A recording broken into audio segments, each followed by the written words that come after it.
नमस्कार दोस्तों, राजनीति शास्त्र एकेडमी में आपका स्वागत है। तो आज हम शुरू करते हैं प्रश्न नंबर 121 से। तो आइए देखते हैं मूल क्वेश्चन क्या था। क्वेश्चन आया था, मैक्स वेबर के अनुसार शक्ति के कितने प्रकार होते हैं। तो सही आंसर है 3। ठीक, आइए इसको समझते हैं। उत्तर की विस्तृत व्याख्या देखें तो मैक्स वेबर, जिनका टाइम पीरियड है 1864 से 1920, जर्मन समाजशास्त्री और राजनीतिक चिंतक थे ये। वेबर ने शक्ति यानी पावर और प्राधिकार ऑथोरिटी में अंतर किया। उन्होंने कहा कि समाज में शक्ति को 3 रूपों में बांटा जा सकता है, जिसे 3 प्रकार के वैध प्राधिकार टाइप्स ऑफ लेजिटिमेट ऑथोरिटी भी कहते हैं। वेबर्स ने 3 फॉर्म्स ऑफ ऑथोरिटी दिया या पावर बोलते हैं। शक्ति के 3 रूप बताए हैं। पहला तो बताया है ट्रेडिशनल अथॉरिटी यानी पारंपरिक अधिकार, परंपराओं और रिवाजों पर आधारित। उदाहरण के लिए राजा महाराजा, सामंती व्यवस्था, ये सब होते हैं।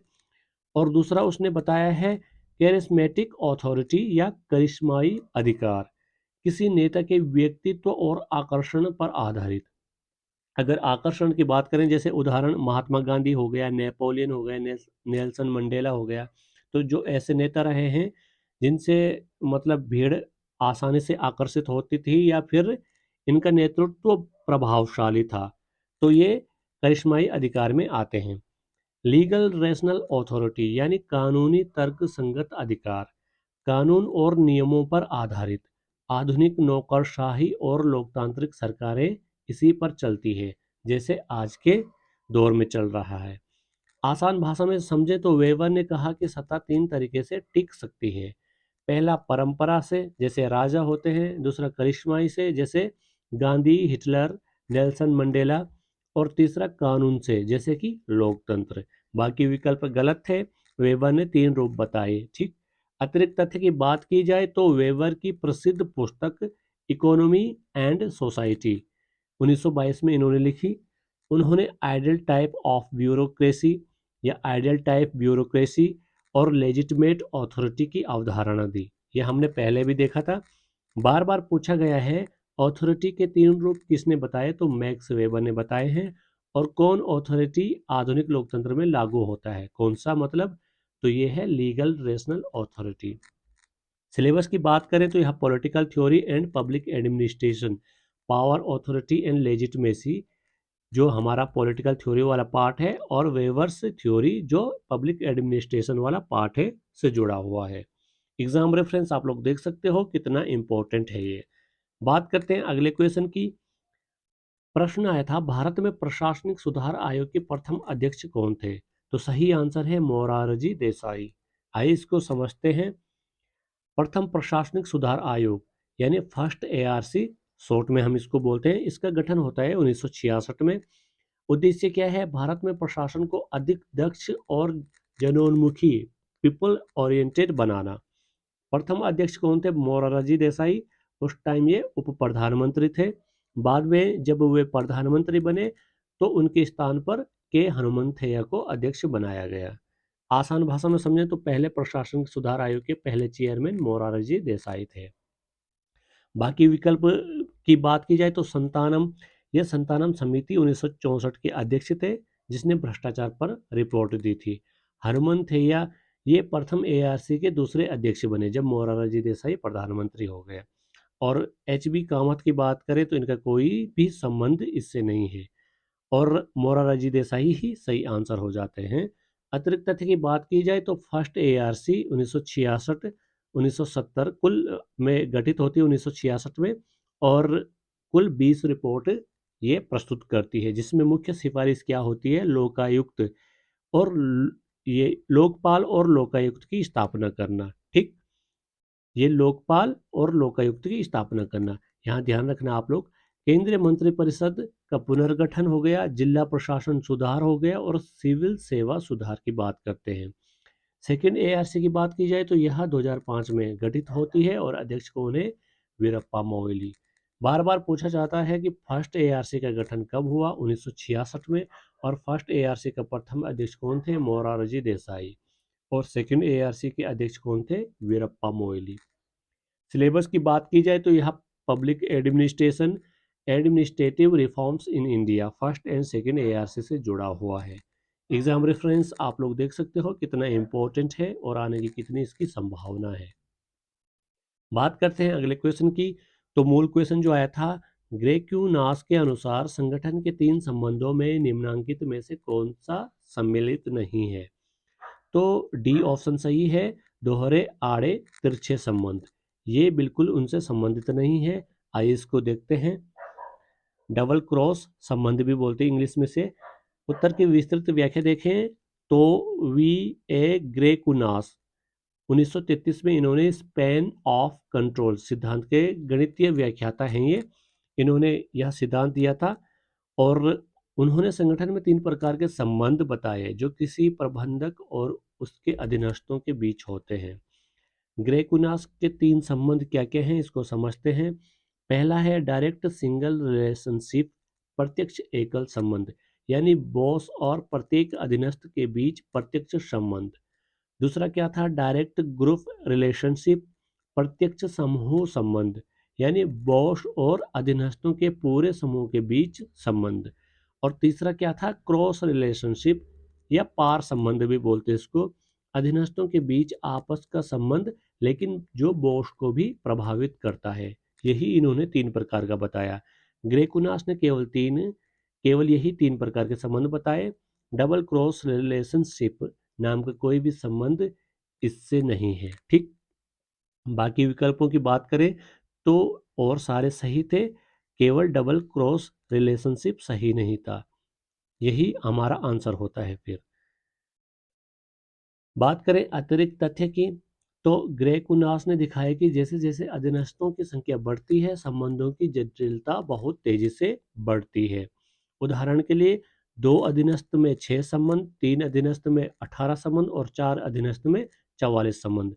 इसी वजह से उन्होंने स्पैन ऑफ कंट्रोल की सीमा बताई, आमतौर पर 6 से 12 अधीनस्थ, जो हमने पहले ही देख चुके हैं।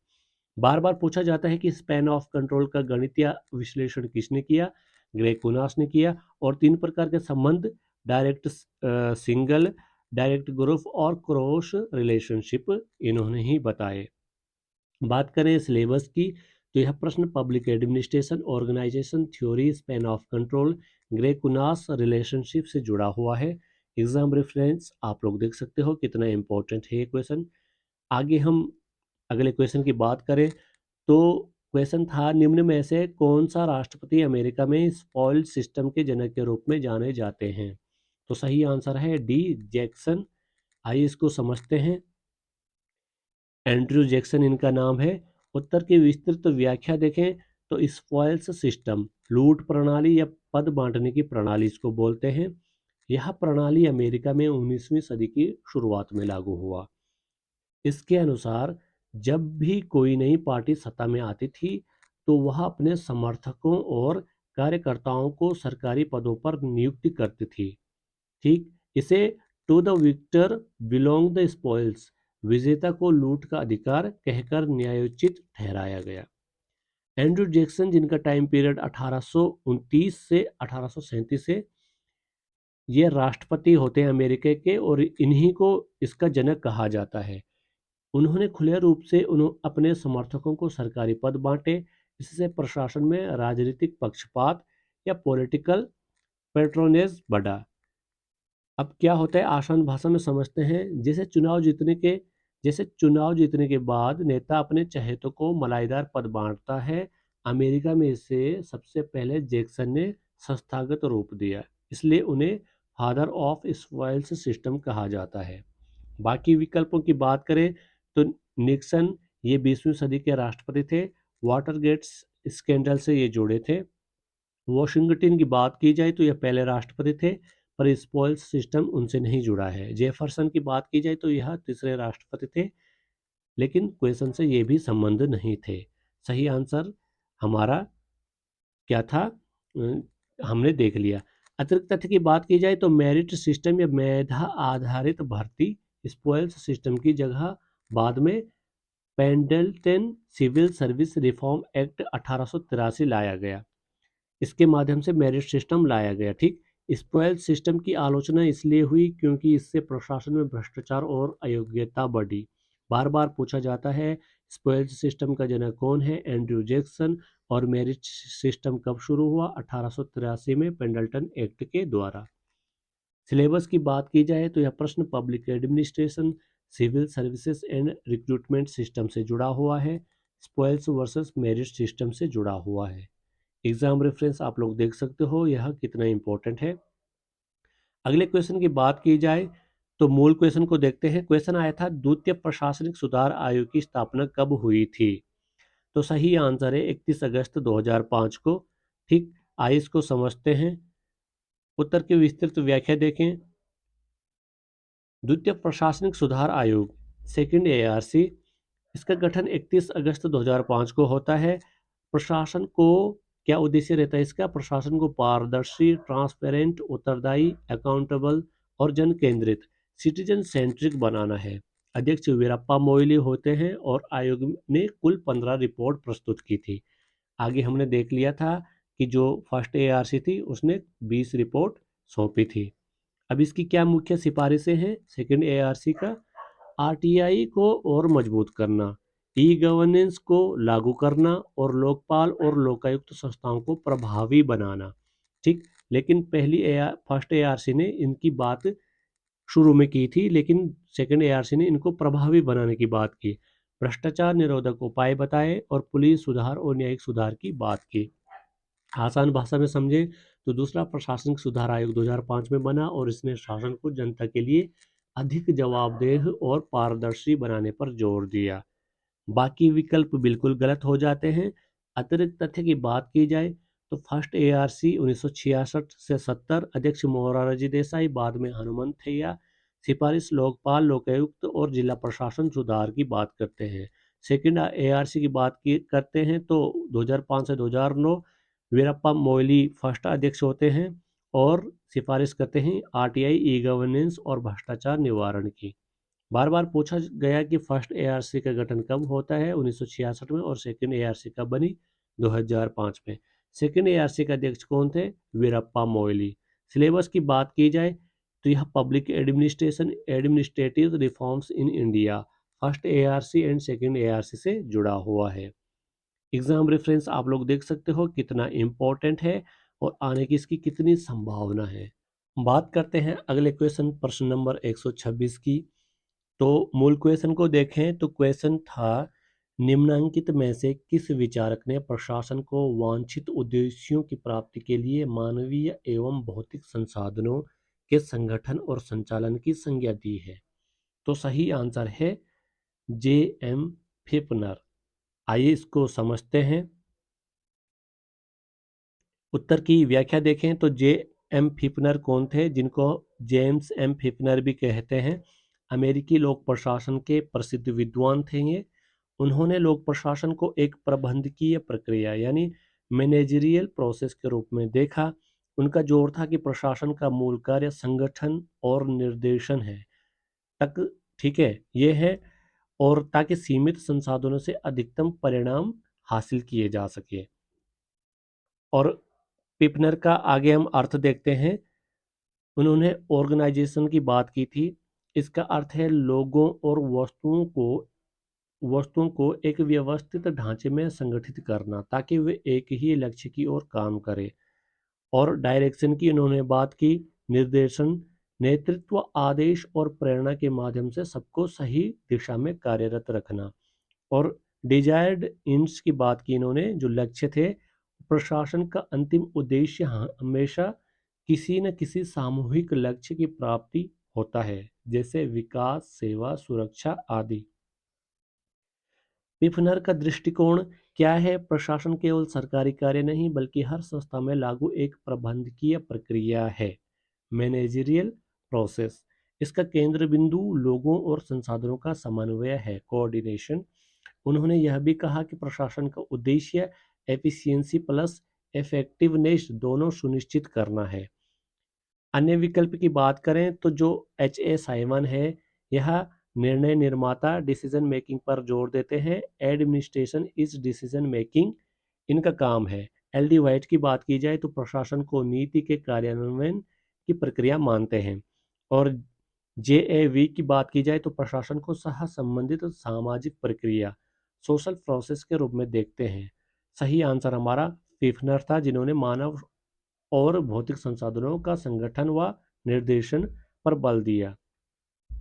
सारांश देखें तो जो J.M. फिफनर की परिभाषा है, administration is the organisation and direction of human and material resources to achieve desired ends.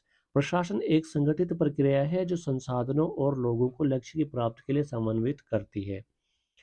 और इन्होंने मैनेजरियल और फंक्शनल अप्रोच ये सब प्रकार बताए, और उद्देश्य क्या था? एफिशिएंसी प्लस इफेक्टिवनेस, कुशलता और परिणामकारिता। सिलेबस की बात करें तो यह प्रश्न public administration, meaning, nature and scope of administration definition bye thinker से जुड़ा है, और एग्जाम रेफरेंस आप लोग देख सकते हो कितना इंपॉर्टेंट है। आइए दूसरे क्वेश्चन को देखते हैं। क्वेश्चन मूल क्या था? क्वेश्चन था सुशासन तथा विकास के लिए प्रतिभागी नागरिक समाज पर बल विश्व बैंक रिपोर्ट में किस वर्ष दिया गया? तो ये हमने पहले भी जिक्र कर दिया था इसका पहले वाली वीडियो में। 1992 इसका आंसर है, सही आंसर। आइए इसको समझते हैं। उत्तर की विस्तृत व्याख्या देखें। वर्ल्ड बैंक रिपोर्ट 1992 में पहली बार गुड गवर्नेंस शब्द का प्रयोग होता है, सुशासन का। इसमें कहा गया है कि विकासशील देशों में लोकतांत्रिक शासन, नागरिक समाज की भागीदारी और जवाबदेह प्रशासन विकास के लिए आवश्यक है। रिपोर्ट में विशेष बल क्या दिया गया? पार्टिसिपेटिंग सिविल सोसाइटी, सहभागी नागरिक समाज पर बल दिया गया, जो विकास में जनता और एनजीओज की भूमिका निभाते हैं। अकाउंटेबिलिटी की बात की जाए और ट्रांसपेरेंसी की बात इन्होंने की। रूल ऑफ लॉ की बात भी इन्होंने की। डेवलप बैंक ने अपनी रिपोर्ट में जो बात की थी, आसान भाषा में समझे तो विश्व बैंक ने 1992 में कहा कि केवल पैसा और प्रोजेक्ट विकास नहीं कर सकते जब तक शासन पारदर्शी, जवाबदेह और जनता की भागीदारी वाला नहीं होगा, तब तक असली विकास नहीं होगा। ठीक, बाकी विकल्प गलत हैं। इस साल भी गवर्नेंस पर रिपोर्ट आई, पर गुड गवर्नेंस शब्द सबसे पहले 1992 में प्रयुक्त हुआ। 2000 में मिलेनियम डेवलपमेंट गोल्स पर अधिक जोर दिया गया था, और 2003 में इस समय वर्ल्ड डेवलपमेंट रिपोर्ट में सस्टेनेबल डेवलपमेंट और सर्विस डिलीवरी पर ध्यान दिया था। अतिरिक्त तथ्य की बात करें तो यूएनडीपी ने गुड गवर्नेंस के 8 स्तंभ बताए थे। ये हमने देखा भी है पिछली वीडियो में। Participation, role of law, transparency, responsiveness और consensus, equity, efficiency, accountability. Bharat में गुड गवर्नेंस की अवधारणा आरटीआई और ई गवर्नेंस और लोकपाल जैसी संस्थाओं से जुड़ी है। गुड गवर्नेंस शब्द पहली बार किसने दिया? बार बार पूछा जाता है। वर्ल्ड बैंक रिपोर्ट में 1992 में। और यूएनडीपी ने गुड गवर्नेंस के कितने स्तंभ बताए? 8 बताए। सिलेबस की बात करें तो यह प्रश्न good governance, accountability, civil society से जुड़ा हुआ है। और रही बात एग्जाम रेफरेंस की, आप लोग देख सकते हो कितना इंपॉर्टेंट है। आइए दूसरे क्वेश्चन को देखते हैं। 128 नंबर का क्वेश्चन, एक विभाग के अधीन यदि प्रशासनिक प्राधिकार एक व्यक्ति में निहित हो तो उस व्यवस्था को जाना जाता है। तो उस व्यवस्था को ब्यूरो के नाम से जाना जाता है, जाहिर सी बात है। आइए इसको समझते हैं। क्वेश्चन को देखो, क्वेश्चन इस तरीके से भी आप समझ सकते हो। अगर आपको जो आयोग द्वारा दिया गया प्रश्न थोड़ा टफ लगता है, यदि किसी विभाग में प्रशासनिक अधिकारी या अधिकार एक व्यक्ति को दिया गया है तो उस प्रणाली को क्या कहा जाता है?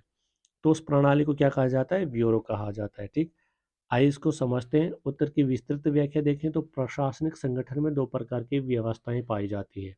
पहला प्लूरल हेडेड सिस्टम और दूसरा सिंगल हेडेड सिस्टम।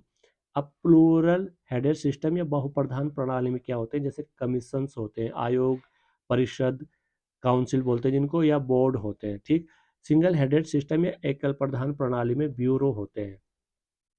अब इसको समझते हैं। जब किसी विभाग का प्रशासनिक अधिकार केवल एक ही व्यक्ति जैसे सचिव या प्रमुख के पास होता है तो उसे ब्यूरो प्रणाली कहते हैं। और ब्यूरोक्रेसी शब्द भी इसी से निकला है, ब्यूरो प्लस क्रेटोस, जिसका मतलब होता है कार्यालय का शासन। आसान भाषा में समझे तो अगर किसी विभाग को एक ही अधिकारी चलाता है तो उसे ब्यूरो कहते हैं। कमीशन की बात करें तो यह बहुप्रधान निकाय होता है, जैसे यूपीएससी, यूकेपीएससी। और परिषद भी, इसमें कई सदस्य होते हैं जैसे मंत्री परिषद। और ब्यूरो यह सही आंसर था। ठीक, इसमें प्रशासनिक अधिकार केवल एक व्यक्ति के पास होता है। यह मंडल गलत था क्योंकि इसमें कई सदस्य होते हैं, निर्णय सामूहिक रूप से लिए जाते हैं। अतिरिक्त तथ्य की बात करें तो ब्यूरो क्या है, सिंगल हेडेड सिस्टम है, और कमीशन, काउंसिल, बोर्ड ये मल्टीपल हेडेड सिस्टम है, सामूहिक प्रमुख। ठीक। मैक्स वेबर के आदर्श नौकरशाही आइडियल ब्यूरोक्रेसी मॉडल में ब्यूरोक्रेटिक स्ट्रक्चर का महत्व है। हमने देख लिया था प्रीवियस ईयर क्वेश्चन पिछले वीडियो में। ब्यूरो का अर्थ सिंगल हेडेड सिस्टम में आता है। ठीक। यूपीएससी किस प्रकार का निकाय है, तो यूपीएससी क्या है, कमीशन यानी बहुप्रधान। सिलेबस की बात की जाए तो यह public administration, forms of administrative organisation, commission, bureau, board, council से जुड़ा है। एग्जाम रेफरेंस आप लोग देख सकते हो कितना इंपॉर्टेंट है ये। बात करते हैं अगले क्वेश्चन की। क्वेश्चन देखो मिलान करने के लिए आया था, तो इसका सीधे आंसर बी है। हमने इसको मिलाया हुआ है। आइए इसको समझते हैं। जैसे डब्ल्यू एफ विलोवी है, तो इन्होंने प्रिंसिपल ऑफ पब्लिक एडमिनिस्ट्रेशन लिखा, लोक प्रशासन के सिद्धांत। एम्फी फॉलेट की बात करें तो क्रिएटिव एक्सपीरियंस या सृजनशील अनुभव से जुड़े हैं। मुनेन रेले की बात की जाए तो प्रिंसिपल्स ऑफ ऑर्गेनाइजेशन, संगठन के सिद्धांत इन्होंने दिया। और हेनरी फ्योल की बात करें तो इंडस्ट्रियल एंड जनरल मैनेजमेंट, औद्योगिक सामान्य प्रबंधन इन्होंने लिखा था। ठीक। तो इसको समझते हैं। जैसे डब्ल्यू एफ विलोवी, जिनका टाइम पीरियड 1880 से 1969 है, प्रसिद्ध पुस्तक है इनकी प्रिंसिपल्स ऑफ पब्लिक एडमिनिस्ट्रेशन, 1927 में लिखा है। और आधुनिक पब्लिक एडमिनिस्ट्रेशन के विकास में बड़ा योगदान है किसका, डब्ल्यू एफ विलोबी का। एमपी फॉलेट की बात की जाए तो 1868 से 1933 में इनका टाइम पीरियड है। क्रिएटिव एक्सपीरियंस पुस्तक इन्होंने लिखी जो 1924 में प्रकाशित होती है। इंटीग्रेशन और ग्रुप डायनेमिक्स इनकी अवधारणा है, और इन्हें मदर ऑफ मॉडर्न मैनेजमेंट कहा जाता है, किन्हें, एमपी फॉलेट को। और मुन्ने रिले की बात की जाए तो 1930 में इन्होंने प्रिंसिपल्स ऑफ ऑर्गेनाइजेशन लिखी, और स्केलर प्रिंसिपल या hierarchy equal to scalar process का विचार इनके द्वारा दिया गया। हेनरी फ्योल की बात करें तो इनका टाइम पीरियड 1841 से 1925 है। पुस्तक इनकी इंडस्ट्रियल एंड जनरल मैनेजमेंट है, 1916 में लिखी है। और प्रबंधन या प्रबंध के 14 सिद्धांत इन्होंने दिए, जैसे unity of command, division of work, Spirit the coughs. इन्हें फादर ऑफ मॉडर्न मैनेजमेंट कहा जाता है, किन्हें, हेनरी फ्योल को फादर ऑफ मैनेजमेंट कहा जाता है, और जबकि एमपी फॉलेट को इन्हें मदर ऑफ मॉडर्न मैनेजमेंट कहा जाता है। आसान भाषा में समझें तो विलोबी किससे जुड़ा हुआ है, public administration, Follett creative experience से, और मुनेन रिले ऑर्गेनाइजेशन प्रिंसिपल से, और फ्यूल मैनेजमेंट प्रिंसिपल से। बाकी विकल्प गलत हैं। और अतिरिक्त तथ्य की बात करें तो फेयल और टेलर दोनों को मैनेजमेंट का जनक कहा जाता है। एफ टेलर को साइंटिफिक मैनेजमेंट का जनक कहा जाता है, और हेनरी फ्योल को एडमिनिस्ट्रेटिव मैनेजमेंट का जनक कहा जाता है। और मैरी पार्कर फोलेट ने लॉ ऑफ द सिचुएशन और इंटीग्रेशन की थ्योरी दी थी। बार बार पूछा जाता है। फ्योल की पुस्तक इंडस्ट्रियल एंड जनरल मैनेजमेंट, और मुंडे एंड रिले की पुस्तक प्रिंसिपल्स ऑफ ऑर्गेनाइजेशन, फोलेट की पुस्तक क्रिएटिव क्रिएटिव एक्सपीरियंस, और विलोबी की पुस्तक principles of public administration. Syllabus की बात करें तो यह प्रश्न public administration, thinkers and their works, Fayol, Taylor, Follett, Willoughby और मुने से जुड़ा हुआ है। एग्जाम रेफरेंस आप लोग देख सकते हो कितना इंपॉर्टेंट है। आइए आगे इंपॉर्टेंट क्वेश्चन को देखते हैं। क्वेश्चन 130 यह है, किसने प्रबंधकीय संजाल की अवधारणा विकसित की। तो सही आंसर है ब्लैक तथा मोर्टन ने। ठीक। ब्लैक तथा मोर्टन ने क्या किया, प्रबंधकीय संजाल की अवधारणा विकसित की। आइए इसको समझते हैं। उत्तर की विस्तृत व्याख्या देखें तो रॉबर्ट आर ब्लैक और जेन एस मोर्टन ने 1964 में मैनेजरियल ग्रिड थ्योरी प्रस्तुत की। इसे लीडरशिप ग्रिड भी कहा जाता है। इस मॉडल में उन्होंने दो आयाम बताए, दो डायमेंशंस बताए हैं। एक कंसर्न फॉर पीपुल, लोगों के लिए चिंता, और एक कंसर्न फॉर प्रोडक्शन, उत्पादन कार्य के लिए चिंता। आप इस डायग्राम से देख सकते हो कंसर्न फॉर पीपुल, यानी ये कंसर्न फॉर पीपुल की बात यहाँ इन्होंने की, और कंसर्न फॉर प्रोडक्शन की बात यहाँ की। अब इसको ध्यान से समझो। इन्होंने क्या किया था, एक ग्रिड बनाया। ठीक। एक ग्रिड बनाया तो क्या किया कि इनको नंबर दिया, दो आयाम बताए। एक तो एक साइड इन्होंने लोगों की चिंता की बात की और एक साइड इन्होंने काम की चिंता की बात की। तो जो काम वाली बात है वो यहाँ से 1 से लेकर 9 तक इन्होंने अंक प्रदान किए और लोगों की चिंता को 1 से लेकर 9 तक यहाँ अंक प्रदान किए। अब बात ये है 1 से 9 तक बढ़ने पर अगर काम की चिंता हो रही है, काम बढ़ रहा है तो जितना ज़्यादा नंबर होगा उतना अच्छा प्रदर्शन रहेगा या अच्छी बात रहेगी और जितना कम नंबर रहेगा उतना कम काम हो रहा है या लोगों की चिंता हो रही है। ऐसे यहाँ कंसर्न फॉर पीपल की बात है, यहाँ लो नंबर 1 पे है और हाई नंबर मतलब 9 पे है। तो जितना आगे बढ़ेगा ये उतना मतलब उतनी लोगों की चिंता हो रही है। अब ढंग से समझो। देखो इन दोनों के मिलान से 5 प्रकार की नेतृत्व शैलियाँ या लीडरशिप स्टाइल बनती है। देखो एम्पावरशिप मैनेजमेंट, ये क्या है ना लोगों की चिंता ना काम की चिंता, यहाँ यानी ये लो पे है, यहाँ पे काम की चिंता भी नहीं हो रही और लोगों की चिंता भी नहीं हो रही। और दूसरा क्या है टास्क मैनेजमेंट, यहाँ केवल काम की चिंता लोगों की चिंता नहीं हो रही, यानी काम तो यहाँ पे पहुँचा दिया है लेकिन लोगों की चिंता बिल्कुल नहीं हो रही है। ठीक। तो और तीसरा क्या है middle of the road management, दोनों की मध्यम चिंता। आप देख सकते हो यहाँ पे मतलब अगर ये यहाँ पे जा रहा है तो मिडिल, इसको हम कह सकते हैं middle of the road management. ठीक, यहाँ पे क्या है कि न काम की ज़्यादा चिंता हो रही न कम चिंता हो रही, वैसे लोगों की न ज़्यादा चिंता हो रही न कम की, लेकिन मध्यम में है, ये दोनों की मध्यम चिंता हो रही। और चौथा क्या है कंट्री क्लब मैनेजमेंट। ठीक, केवल लोगों की चिंता काम की चिंता नहीं। ठीक, यहाँ पर देख सकते हो आप कि ये क्या है, इसको कंट्री क्लब मैनेजमेंट कहते हैं। यहाँ पर लोगों की चिंता हो रही है, एक मतलब यहाँ तक हाई नंबर तो लोगों की चिंता हो रही है, लेकिन एक क्या दर्शा रहा है कि काम की चिंता बिल्कुल नहीं हो रही। और पांचवी बात इन्होंने की टीम मैनेजमेंट की, लोगों और काम दोनों की अधिकतम चिंता, सबसे आदर्श शैली इन्होंने यही बताई। यानी जब ये ऊपर इस तरीके से पहुंच रहा है तो यहाँ पे क्या हो रहा है कि काम की भी चिंता हो रही है। ठीक, काम की चिंता भी हो रही है और लोगों की चिंता भी हो रही है। तो सबसे आइडियल जो सिचुएशन है वो कौन सी है, टीम मैनेजमेंट वाली। तो आसान भाषा में समझते हैं, ब्लेक और मोटा ने कहा कि एक अच्छे नेता को लोगों की भी चिंता करनी चाहिए और काम की भी। सबसे अच्छी नेतृत्व शैली क्या है, टीम मैनेजमेंट। ठीक, 9-9 वाली। बाकी विकल्प बिल्कुल गलत हैं, ऐसा कोई सिद्धांत ब्लैक और वाइट वाला नहीं है, ये भी मोटन एंड सोफेन वाला गलत है। बाकी सारे ऑप्शन गलत होते हैं, केवल सही उत्तर मैनेजरियल ग्रिड ये इन्हीं सिद्धांत का नाम है, ब्लैक एंड मोटन ने जो दिया है। अतिरिक्त तथ्य की बात की जाए तो ब्लैक और मोटन की पुस्तक द मैनेजरियल ग्रिड है जो 1964 में इन्होंने लिखा है। इस सिद्धांत का प्रयोग संगठन और प्रबंधन प्रशिक्षण में व्यापक रूप से किया जाता है। बार बार पूछा जाता है मैनेजरियल ग्रिड किसने दिया, ब्लैक और मोटन ने। और सबसे आदर्श नेतृत्व शैली कौन सी है, टीम मैनेजमेंट की शैली है। सिलेबस की बात की जाए तो यह प्रश्न public administration, leadership and motivation theories, managerial grid से जुड़ा हुआ है।